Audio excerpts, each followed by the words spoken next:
Hello student, আজি আমি এটা কুৱেশ্যনৰ এনসাৰটো চাম। তো আমাৰ কুৱেশ্যনটো হ'ল দ্বিকল ৰূপ শব্দটো উপযুক্ত উদাহৰণ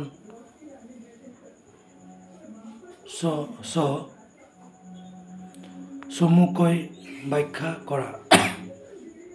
তো উত্তৰটো আছে আমাৰ এই বীজধাৰী উদ্ভিদৰ জীৱন চক্ৰ বাবে ব্যৱহৃত শব্দ হয় এইটো। এই উদ্ভিদবোৰত দ্বিগুণিত ৰেণুধৰ উদ্ভিদ প্ৰধান সালোকসংশ্লেষকাৰী আৰু স্বাধীন ৰেণুধৰ উদ্ভিদ একক কোকি বা কেইটামান কোকি গঠনৰ দ্বাৰা প্ৰতিনিধিত্ব কৰা হয়। উদাহৰণ নগ্নভোজী উদ্ভিদ আৰু গুপ্তভোজী উদ্ভিদৰ দ্বিকল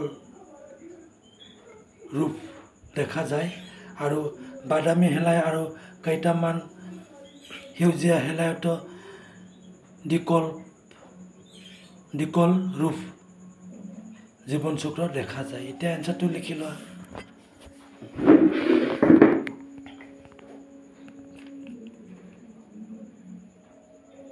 দ্বিকল ৰূপ শব্দটো উপযুক্ত উদাহৰণ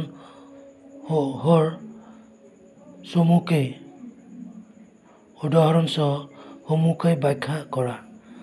উত্তৰটো আছে আমাৰ এই বীজধাৰী উদ্ভিদৰ জীৱন চক্ৰৰ বাবে ব্যৱহৃত শব্দ। এই উদ্ভিদবোৰত দ্বিগুণিত ৰেণুধৰ উদ্ভিদ প্ৰধান সালোকসংশ্লেষী আৰু স্বাধীন ৰেণুধৰ উদ্ভিদ একক কোকি বা কেইটামান কোকি গঠনৰ দ্বাৰা প্ৰতিনিধিত্ব কৰা হয়।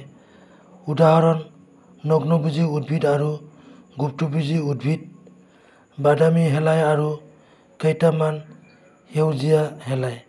এতিয়া এনসাৰটো ধুনীয়াকৈ লিখি লোৱা।